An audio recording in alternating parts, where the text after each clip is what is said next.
5:30, 5:45కి ఇంట్లో నుంచి బయటికి రావడం జరిగింది. సో చాలాసేపు రిటర్న్ రాకపోతే ఇంట్లో వాళ్ళకి కొంత అనుమానం వచ్చింది. వాళ్ళు వచ్చి వెతికితే వాళ్ళకి అమ్మాయి బాడీ ఇంటి దగ్గరే దొరికింది, రైల్వే లైన్ పక్కన. సో అమ్మాయికి చనిపోవడం, అమ్మాయి డెడ్ బాడీ ఇక్కడ రైల్వే పట్టాల దగ్గర దొరికింది. సో దాని మీద కేసు నమోదు చేసి ఇపురపాలెం పోలీస్ స్టేషన్లో మర్డర్ అండ్ రేప్ కేసు నమోదు చేసి దానికి ఇన్వెస్టిగేషన్ స్టార్ట్ చేయడం జరిగింది. ఇక్కడ సీన్ ఆఫ్ క్రైమ్ అంతా విజిట్ చేశాము.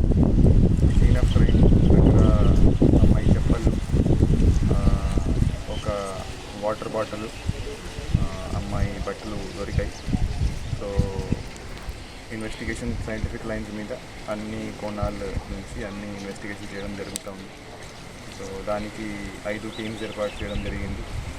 సో ఎవరైతే సస్పెక్ట్స్ ఉన్నారో వాళ్ళని ఒక లిస్ట్ ప్రిపేర్ చేసి సస్పెక్ట్స్ను 1 by 1 ఇంటర్వ్యూ చేయడం జరుగుతుంది. అండ్ త్వరలోనే ముద్దాయిను పట్టుకోవడం జరుగుతుంది. సో ఈ కేసును మేము ప్రతిష్టాత్మకంగా తీసుకొని, ఒక సవాల్గా తీసుకొని ఖచ్చితంగా ఈ కేసు డిటెక్ట్ చేస్తాము. అండ్ ఎవరైతే రెస్పాన్సిబుల్ ఉన్నారో, ఎవరైతే ముద్దాయిలు ఉన్నారో వాళ్ళని త్వరలోనే పట్టుకొని వాళ్ళకి శిక్ష పడేలాగా ఖచ్చితంగా మేము యాక్షన్ తీసుకుంటాం. Thank you.